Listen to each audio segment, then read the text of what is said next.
چاند کی گردش سے اور اس کی منازل سے حضرت انسان کو کچھ سمجھایا جا رہا ہے کہ جب تو پیدا ہوا تھا تو چاند کی طرح سارا زمانہ تیرا منہ دیکھنے آیا تھا، تو بھی اس وقت لوگوں کی توجہ کا مرکز بن گیا تھا اور پھر منازل طے کرتا رہا، اور جوانی کی دہلیز پر جب تم نے قدم رکھا اور تو بدر تمام ہوا، جب شباب کی بجلیاں تیری آنکھوں سے ٹپکنے لگی تو پھر تیری نظر کا خمار بھی کئیوں کے دل لوٹتا تھا، کئیوں کی نیندیں اچاٹ کر دیتا تھا۔ جس طرح چاند جب جوبن پہ ہو تو چکور کا دل لرزتا ہے اور سمندر میں جوار بھاٹا پیدا ہو جاتا ہے، لہریں اٹھتی ہیں، طوفان پیدا ہوتے ہیں، تو جب بندہ بھی جوانی کی دہلیز پہ ہوتا ہے تو وہ بھی طوفان اٹھاتا ہے، دلوں میں جوار بھاٹے پیدا ہوتے ہیں۔ تو وہ لمحے بھی آئے کہ تو نے دلوں کی بستیاں اور دلوں کی دنیا پر ہلچل پیدا کر کے رکھ دی۔ تیرا شباب لوگوں کی زندگیوں کے اندر گھلتا رہا اور کتنوں کی نیندیں اچاٹ ہوتی رہیں، تیری زلف کے شکن کتنوں کا قرار لوٹ کے لے گئے، لیکن پھر وہ لمحہ بھی آیا، حتی آدھا کل ارجون القدیم، پھر بوڑھا ہو گیا، پھر تجھے کوئی دیکھنے بھی نہیں آتا، کوئی تجھ سے اداس بھی نہیں ہوتا، بچے بھی کترا کے گزر جاتے ہیں۔ کہا انسان ذرا چاند کی منزلوں کو دیکھ، یہی چاند کتنا پیارا تھا اور آج اسی چاند کو کوئی دیکھتا بھی نہیں ہے۔ بچہ جب پیدا ہوتا ہے تو اس کی مسکراہٹ دل کھینچتی ہے، اور جب بوڑھا مسکراتا ہے تو اس وقت جو ہے لوگوں کی توجہ نہیں ہوتی۔ بچے کی زبان جو ہے وہ اڑ اڑ کے جب بولتا ہے تو اس کی توتلی زبان کا حسن دلوں میں نکھار پیدا کرتا ہے۔ ماں بھی بلہاری جاتی ہے، باپ بھی صدقے جاتا ہے، بہنیں بھی جو ہے وہ قربان جاتی ہیں، تو بچے کا ٹوٹا لہجہ اور توتلی زبان خوشیوں کی ایک لہر ہوتی ہے۔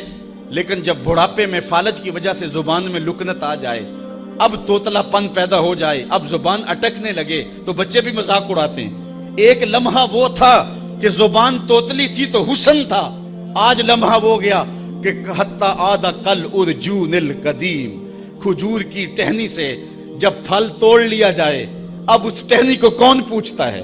جب تک پھل آیا نہیں تھا وہ ٹہنی اچھی لگتی تھی، مالی سنبھال کے رکھتا تھا، جڑوں کو بھی پانی دیتا تھا اور خیال کرتا تھا کہ کوئی ایسا نقصان نہ ہو کہ یہ پودا جو ہے وہ مرجھا جائے۔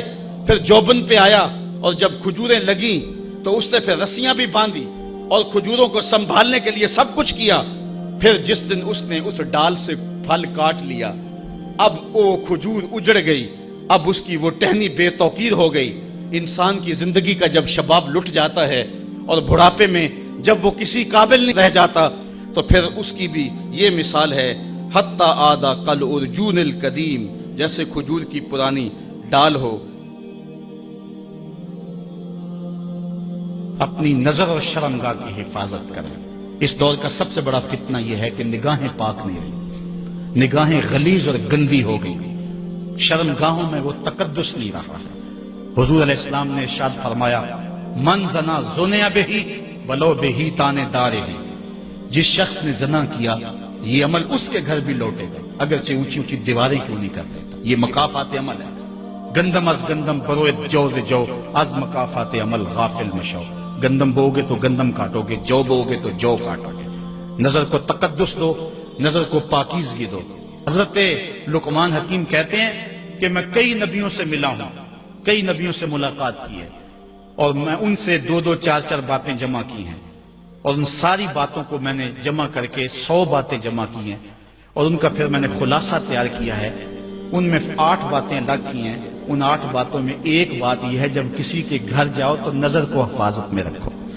جس شخص کے مہمان بنو، جس کے گھر جاؤ، تمہاری نظر نہ بھٹکنے پائے۔ نظر اگر غیر محرم کو شہوت سے دیکھتی ہے، حدیث میں آتا ہے کل قیامت کے دن جہنم کی آگ سے بھر دی جائے گی، وہ سخت رسوا ہوگا۔ آج میڈیا کی آوارگی اور انٹرنیٹ پہ جو کچھ ہو رہا ہے، ٹیلی ویژن اور سینما جو بدتمیزی پھیلا رہے ہیں، اور موبائل پیکج جس طرح بے حیائی کو فروغ ہو رہا ہے، ہم اس کے خلاف پوری قوت کے ساتھ بند باندھیں۔ اپنی اولادوں کے ہاتھوں سے ناول چھین لو، ان کے ہاتھوں سے جو ہے وہ فلمیں چھین لو، ان کی خلوتوں پہ نظر رکھو اور ان کی حفاظت کرو۔ جس شخص کی نظر پاک نہیں ہے اس کے من میں طہارت نہیں آ سکتی ہے، دل پاک نہیں ہے اس کو جو ہے وہ باطن کا نور نصیب نہیں ہو سکتا۔ وائے قوم کشتائے تدبیر غیر، کار او تخریب خود تعمیر غیر، از حیا بیگانہ پیرانے کہن، نوجوانا چوں زنا مشغول تن. کتنی حکمت والی بات کہی اقبال نے. وہ اپنے دور کا دکھڑا سناتا ہے جس دور سے ہم گزر رہے ہیں. اب تو عجیب حال ہو گئے. اقبال کہتا ہے یہ جو میرا دور ہے، جوان تو جوان رہے، بوڑھوں کی نظروں میں حیا نہیں رہا. آز حیا بیگانہ پیرانے کہون. بوڑھے لوگوں کی آنکھوں میں بھی اقبال کہتا ہے حیا نہیں رہا. نوجوانا چوں زنا مشغول تن.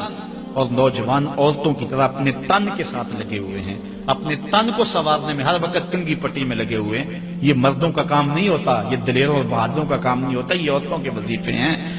در دل شاں آرزوها بے ثبات مردہ زائم از بطون امہات.